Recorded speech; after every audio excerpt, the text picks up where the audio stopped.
ശ്രീ സായിരാം. ഭഗവാന്റെ പാതാരവിന്ദങ്ങളിൽ സാഷ്ടാംഗം നമസ്കരിച്ചുകൊണ്ട് എല്ലാവർക്കും സ്നേഹപൂർവ്വം സായിരാം.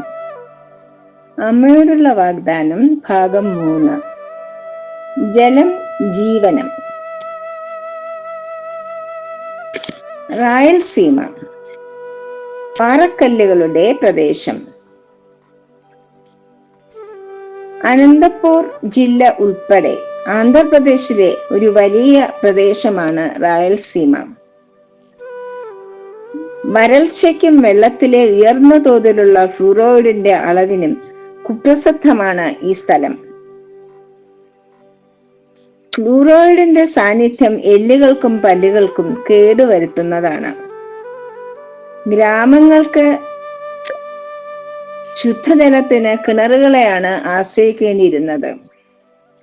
അതിനാൽ ഗ്രാമീണർ ദിവസേന വളരെയേറെ ദൂരം യാത്ര ചെയ്താണ് ശുദ്ധജലം കൊണ്ടുവന്നിരുന്നത്. അനന്തപൂർ ജില്ലയിലെ ഒരു ചെറിയ ഗ്രാമമായിരുന്ന കുഗ്രാമം എന്ന് തന്നെ പറയാം. പുട്ടപർത്തിയിലെ അവസ്ഥയും ഇതിൽ നിന്നും ഒട്ടും വ്യത്യസ്തമായിരുന്നില്ല. 1000-ലധികം വർഷങ്ങൾ നിലനിൽക്കുന്നതായിരുന്നു ഈ ഒരു പ്രശ്നം. ശ്രീകൃഷ്ണദേവരായരെ പോലെയുള്ള പ്രജാവത്സരരായ രാജാക്കന്മാരും മാറി മാറി വന്ന സർക്കാരുകളും ഉണ്ടായിരുന്നിട്ടും ഈ ഒരു പ്രശ്നം പരിഹൃതമാവാതെ തന്നെ നിന്നു. ഈ കുഗ്രാമമാണ് ശ്രീ ഭഗവാൻ ശ്രീ സത്യസായി ബാബ തന്റെ ജന്മസ്ഥലമായി തിരഞ്ഞെടുത്തത്.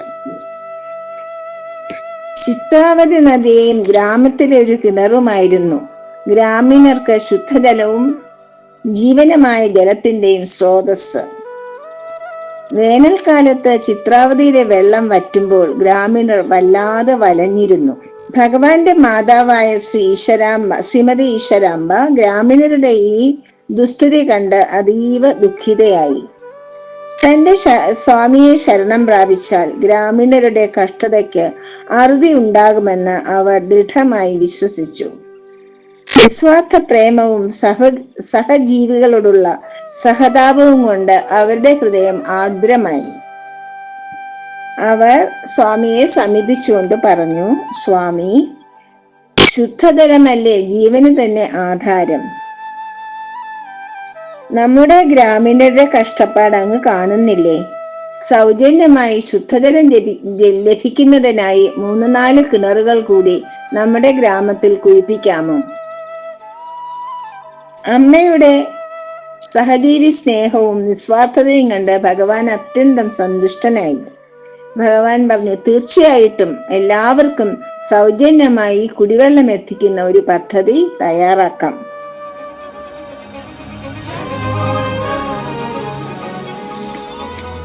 3-4 കിണറുകൾ മാത്രമാണ് അമ്മ ആവശ്യപ്പെട്ടത്. പക്ഷേ ശ്രീ സത്യസായി ബാബ സൗജന്യ കുടിവെള്ള പദ്ധതിയായിരുന്നു അതിന് ഭഗവാൻ നൽകിയ ഉത്തരം. അമൃത സമാനമായി ശുദ്ധീകരിച്ച ജലം, ഫ്ലൂറോയിഡൊക്കെ മാറ്റി ശുദ്ധീകരിച്ച ജലം ഗ്രാമീണരുടെ ഭവനങ്ങൾക്ക് സമീപം തന്നെ പൈപ്പുകളിലൂടെ ഒഴുകി വന്നു. ഭഗവാനോട് അവർക്കുള്ള കൃതജ്ഞതയും സ്നേഹവും സീമാതീതമായി തീർന്നു. 1995 നവംബർ 18 ഭഗവാൻ കുൽവന്ത് ഹാളിൽ ഉപസ്ഥിതനായിരുന്നു കൊണ്ട് ഒരു സ്വിച്ച് അമർത്തി ഉദ്ഘാടനം ചെയ്തപ്പോൾ റായൽസീമയിലെ 1200 ഗ്രാമങ്ങളിൽ ശുദ്ധജലം ഒഴുകിയെത്തി. സ്വാമി ഇപ്രകാരം അരുളി, റായലസീമ എന്നാൽ പാറക്കെട്ടുകൾ നിറഞ്ഞ ശുദ്ധജലം ലഭിക്കാത്ത വരൾച്ചയുള്ള സ്ഥലം എന്നാണ് അർത്ഥം. നാം ഇപ്പോൾ അതിനെ രത്നം പോലെ തിളങ്ങുന്ന ജലം ധാരധാരയെ ഒഴുകുന്ന രത്നാലസീമയാക്കി മാറ്റിയിരിക്കുന്നു. 1200 ഗ്രാമങ്ങളിൽ കുടിവെള്ളം ലഭിക്കുന്നതിന് പമ്പുകളും പൈപ്പുകളും സ്ഥാപിക്കപ്പെട്ടു. ചിത്രാവതി, ഹങ്കാരി, പെന്നാർ എന്നീ നദികളുടെ സമീപ പ്രദേശങ്ങളിലെല്ലാം ധാരാളം കുഴൽ കിണറുകൾ കുഴിക്കപ്പെട്ടു. ശുദ്ധജലം പൈപ്പുകളിലൂടെ എല്ലാ സ്ഥലത്തും എത്തിച്ചു. 2000 കിലോമീറ്ററോളം പല വലിപ്പത്തിലുള്ള പൈപ്പുകൾ സ്ഥാപിക്കപ്പെട്ടു. 1,00,000 മുതൽ 25 ലക്ഷം ലിറ്റർ വരെ ജലം സംഭരിക്കാവുന്ന ജലസംഭരണികൾ സ്ഥാപിക്കപ്പെട്ടു. കുന്നിൻ മുകളിൽ ജലസംഭരണികൾ സ്ഥാപിച്ചു. 10 ലക്ഷത്തോളം ലിറ്റർ വെള്ളമാണ് സംഭരിക്കുന്നത്. 1999 നവംബർ 23 ഭഗവാൻ ശ്രീ സത്യസായി ബാബയുടെ സീമാതീതമായ പ്രേമത്തിന്റെ ലക്ഷണമായി ശ്രീ സത്യസായി സൗജന്യ കുടിവെള്ള പദ്ധതിയെ അനുമോദിച്ചുകൊണ്ട് ഭാരത സർക്കാർ പോസ്റ്റൽ ഡിപ്പാർട്ട്മെന്റ് ശ്രീ സത്യസായി സൗജന്യ കുടിവെള്ള പദ്ധതിയുടെ ഒരു സ്റ്റാമ്പ് പുറപ്പെടുവിക്കുകയുണ്ടായി. അമൃത സമാനമായ ജീവജലം ധാരാളമായി ലഭിക്കുന്ന പുട്ടപ്പർത്തി ഉൾപ്പെടുന്ന പ്രദേശത്തെ ഭഗവാൻ ആ കുടിവെള്ള പദ്ധതി മുഴുവനും ആന്ധ്ര സർക്കാരിന് സമർപ്പിച്ചു.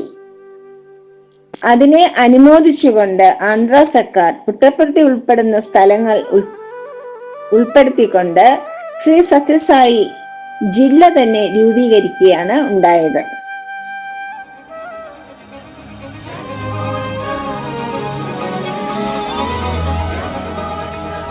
കുടിവെള്ളത്തിന് വളരെയധികം ക്ഷാമം അനുഭവിച്ചിരുന്ന സ്ഥലമായിരുന്നു തമിഴ്നാട്ടിലെ ചില സ്ഥലങ്ങൾ. അവിടെ തമിഴ്നാട് സർക്കാരിന്റെ പ്രത്യേകമായ അപേക്ഷ പ്രകാരം ഭഗവാൻ സായി ഗംഗ എന്ന ജലപദ്ധതി ആരംഭിക്കുകയും ശുദ്ധജലം ധാരാളമായി അങ്ങോട്ടേക്ക് ഒഴുക്കുകയും ചെയ്തു. അതുപോലെ തന്നെ കർണാടക സർക്കാരിന്റെ അപേക്ഷ പ്രകാരം ഭഗവാൻ കർണാടകയിലും ജലക്ഷാമം അനുഭവിക്കുന്ന സ്ഥലങ്ങളിൽ കുടിവെള്ളം എത്തിക്കുന്ന പദ്ധതികൾ ചെയ്തു. ഒരിക്കൽ പുട്ടപ്പർത്തിയിൽ പ്രശാന്ത് നിലയത്തിൽ ഒരു വലിയ സംഘം ആദിവാസികൾ ദർശനത്തിനായി വന്നിരിക്കുന്നത് മറ്റു ഭക്തർ കണ്ടു. അവർക്ക് അതിശയം തോന്നി. എത്രയോ ദൂരെ നിന്നും ഇവർ എന്തിനാണ് ഇവിടെ വന്നിരിക്കുന്നത് എന്ന്. ഭഗവാൻ വളരെ സ്നേഹത്തോടുകൂടി അവരെ ഇന്റർവ്യൂ റൂമിലേക്ക് ക്ഷണിച്ചുകൊണ്ടുപോയി. അവർക്ക് ധാരാളം സമ്മാനങ്ങൾ നൽകി അവരെ അനുഗ്രഹിക്കുകയും ചെയ്തു. അവരോട് ചോദിച്ചപ്പോൾ അവർ പറഞ്ഞു, ഗോദാവരിക്ക് അടുത്തുള്ള കുന്നിൻ മുകളിൽ കാട്ടിലാണ് ഞങ്ങളുടെ വാസം. അവിടെ ഞങ്ങൾക്ക് വെള്ളം ലഭിക്കുക എന്നുള്ളത് വളരെ ബുദ്ധിമുട്ടുള്ള കാര്യമായിരുന്നു. അവിടേക്ക് ജലം പൊക്കത്തിലായതുകൊണ്ട് കയറ്റിക്കൊണ്ടു പോകുവാനും വളരെ ബുദ്ധിമുട്ടായിരുന്നു.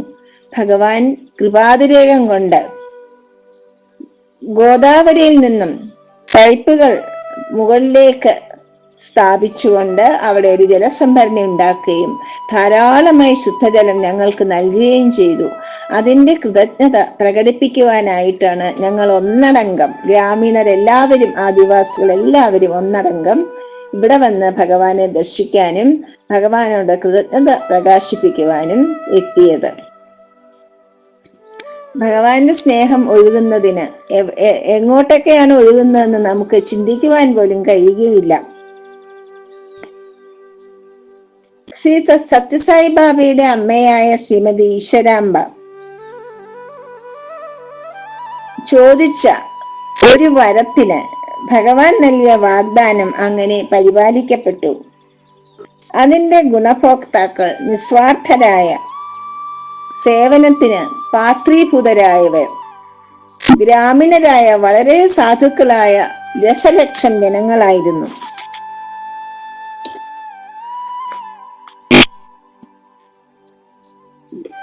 ബൃഹത്തായ ഈ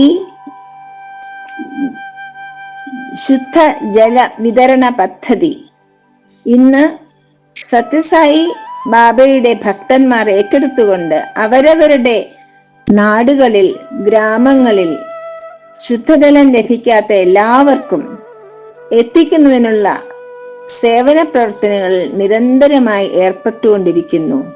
ഫോളോ ദ മാസ്റ്റർ, ഭഗവാന്റെ, തന്റെ ഗുരുവിനെ അല്ലെങ്കിൽ ഈശ്വരന്റെ പാദമുദ്രകളെ പിന്തുടരുക.